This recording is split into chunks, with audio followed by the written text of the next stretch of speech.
Alors dans la partie 2, on suppose que le parachute ne s'ouvre pas. Et dans ce cas-là, la vitesse est différente, certainement plus grande. Et on vous donne sa formule. Donc 32,7 fois 1 moins exponentielle de moins 0,3t. On vous demande déjà quelle est la vitesse pour au bout de 10 secondes. Donc on calcule tout simplement V2 pour 10. Ça veut dire qu'on va remplacer t par 10. Donc on calcule V2 de 10. Ça nous donne 32,7 multiplié par 1 moins exponentielle de moins 0,3 fois 10. Ce qui nous donne 32,7 fois 1 moins exponentielle de moins 3. Et là, on n'a pas le choix. On prend sa calculatrice et on va regarder combien ça vaut. Donc je tape à la calculatrice, j'obtiens 31,0719, etc. Et je dois arrondir à 10 moins 1, c'est-à-dire à 0,1 mètre par seconde. Je vais donc arrondir à 31,1. Réponse égale donc à peu près 31,1 mètres seconde moins 1, c'est-à-dire mètres par seconde. Question 2, on veut résoudre une équation. V2 égale 30, donc on va tout simplement poser cette équation. Donc V2 de t égale 30 équivaut à 32,7 fois 1 moins exponentielle moins 0,3t égale à 30. On va isoler t, c'est-à-dire envoyer par des divisions et des soustractions des termes et des facteurs de l'autre côté. Donc ici on va tout diviser par 32,7, donc 30 sur 32,7. On peut enlever les parenthèses. On enlève un des deux côtés, donc il reste moins exponentielle 0,3t. 30 sur 32,7 moins 1 qu'on peut calculer.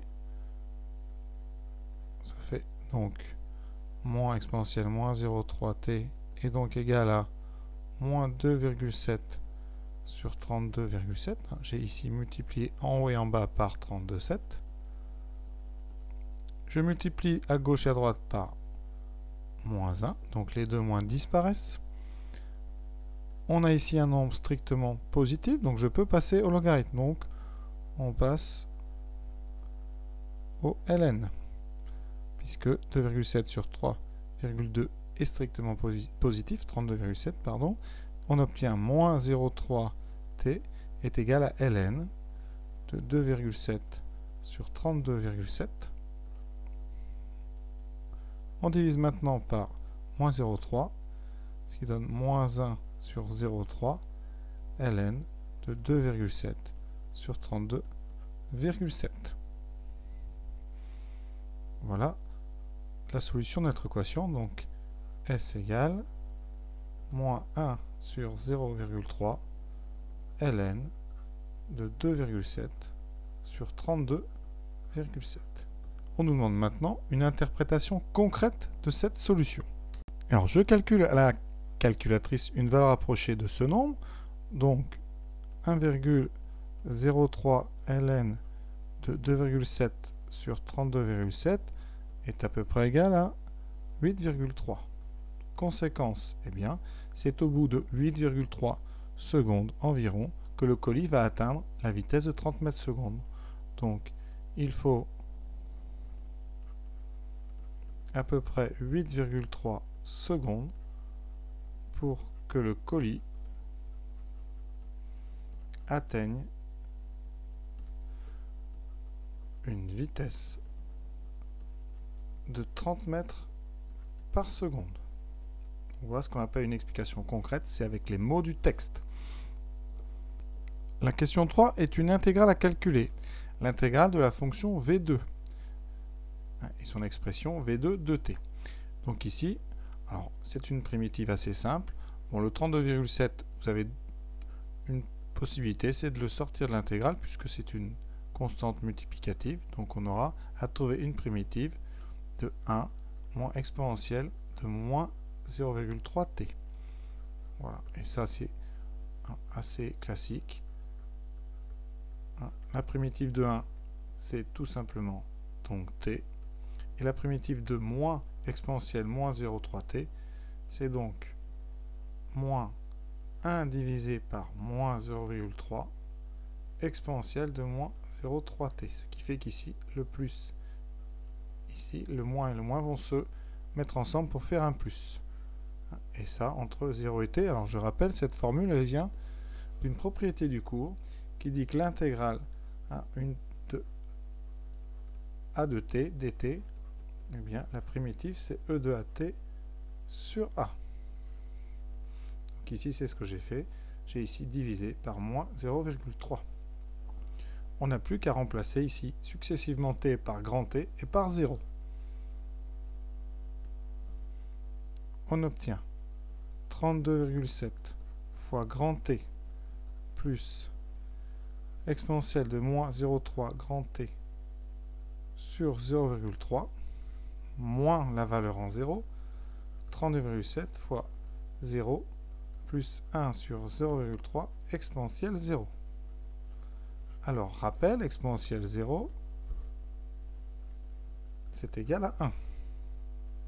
Donc, il vous reste pour intégrale 32,7t plus 32,7 sur 0,3 exponentielle de moins 0,3t moins 32,7 sur 0,3. Or, eh bien, 32,7 sur 0,3, si on multiplie en haut et en bas par 10, on obtient 327 sur 3. Et 327 sur 3, c'est tout simplement 109. Donc notre fonction ici, c'est 32,7 grand T plus 109 exponentielle de moins 0,3 grand T moins 109. D'où l'idée de la factorisation par 109, qui va faire apparaître ici 32,7 sur 109 grand T plus exponentielle de moins 0,3 grand T moins 1. Et 32,7 sur 109 sans calculatrice, d'après ce qu'on vient de dire, vous voyez, il suffit de faire un produit en croix, on trouve 0,3.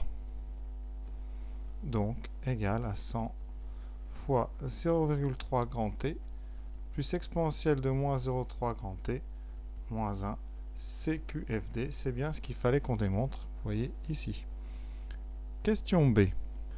Oui, petite remarque avant de faire la question B. Ici, on vous parle de l'intervalle 0,20, tout simplement parce que la chute du colis dure 20 secondes. Donc, comme la chute dure 20 secondes, eh bien le temps, grand T, est forcément inférieur ou égal à 20. Puisque au-delà de 20, la vitesse sera nulle puisque l'objet se sera écrasé sur le sol. C'est pour ça que ce calcul de distance ici n'est valable que pour le temps entre 0 et 20. Question B maintenant. Alors le colis chute 20 secondes, je viens de le dire, donc la distance parcourue pendant toute cette chute, c'est la valeur de D20. Et D20, eh bien, c'est égal à 109 fois exponentielle de moins 0,3 fois 20, on remplace juste grand T par 20. Voilà. Ça nous donne 109 fois exponentielle donc de moins 6 plus 6 moins 1. On allume la calculatrice et on donne une valeur approchée à 1 mètre près. À 1 mètre près. Voilà, à la calculatrice, on trouve 545,27. On arrondit donc à 545. Donc réponse 545 à 1 mètre près. Il nous reste maintenant une dernière question. La question 4, on doit déterminer un encadrement d'amplitude 0,1, c'est-à-dire un encadrement d'une largeur de 0,1, du temps mis par le colis pour atteindre le sol si on l'avait lâché d'une hauteur de 700 mètres. Donc là, on doit trouver grand T connaissant la distance parcourue. Donc, on doit résoudre, enfin en tout cas, on doit trouver la solution. On doit donc trouver une valeur approchée de la solution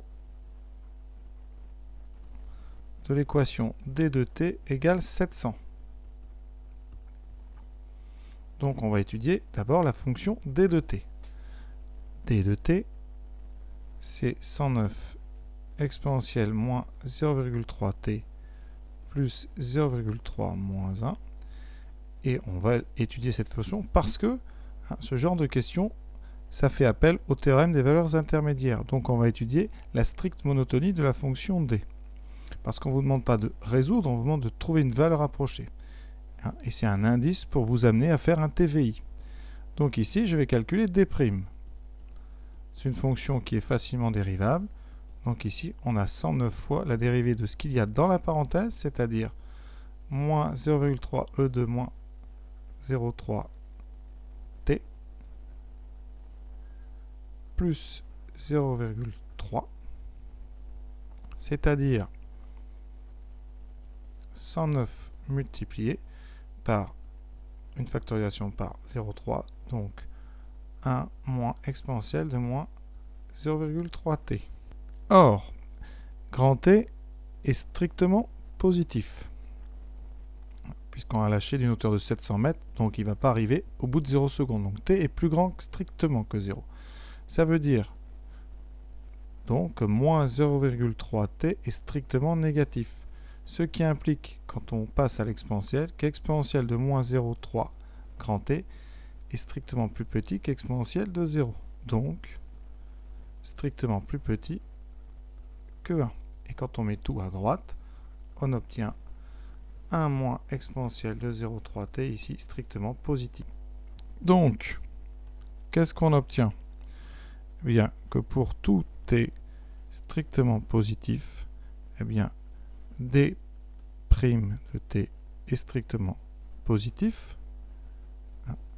Donc, pour tout t supérieur ou égal à 0, eh bien, d' de t est strictement positif, est supérieur ou égal à 0 et ne s'annule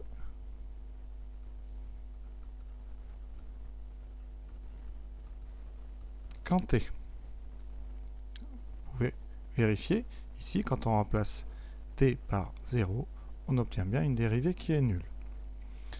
Ça veut dire que donc la fonction d est strictement croissante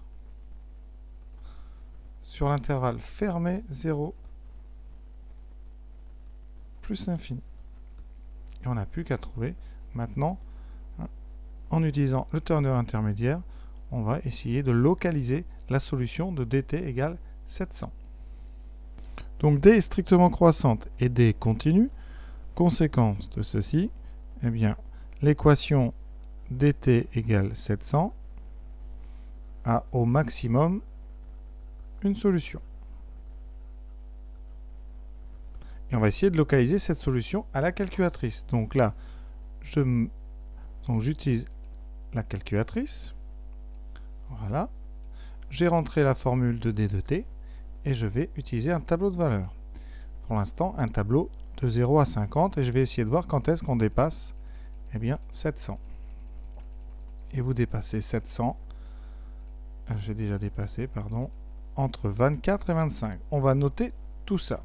Donc, on a d de 24 qui est à peu près 660, donc 676,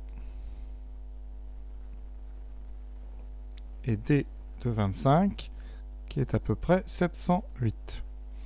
Conséquence, eh bien, notre solution, elle appartient à l'intervalle 24-25.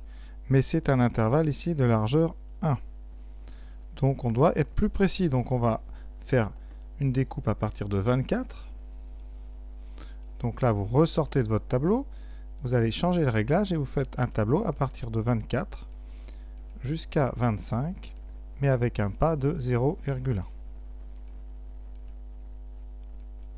Et vous regardez quand est-ce que vous allez passer la barre des 700. Et c'est entre 24,7 et 24,8. Donc vous consignez sur votre copie ces deux valeurs.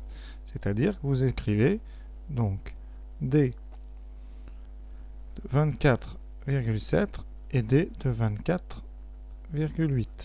Ici, c'est à peu près 698,75.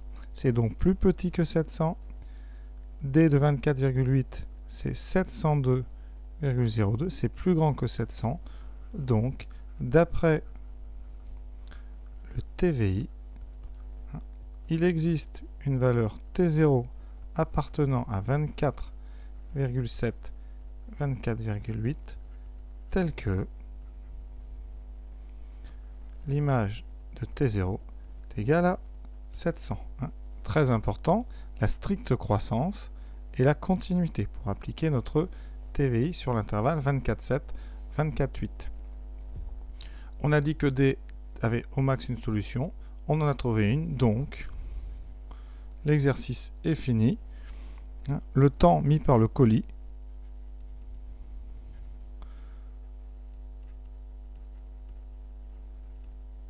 et donc dans T0 tel que T0 est entre donc plus petit que 24,8 et plus grand que 24,7.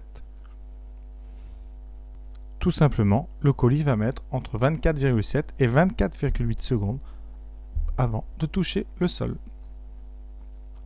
Voilà, cet exercice s'achève, un petit peu long, assez intéressant, assez technique. Voilà, j'espère que j'ai été clair, que ça vous a apporté un petit peu d'éclaircissement, et à très bientôt j'espère. Et n'hésitez pas à liker si vous avez apprécié.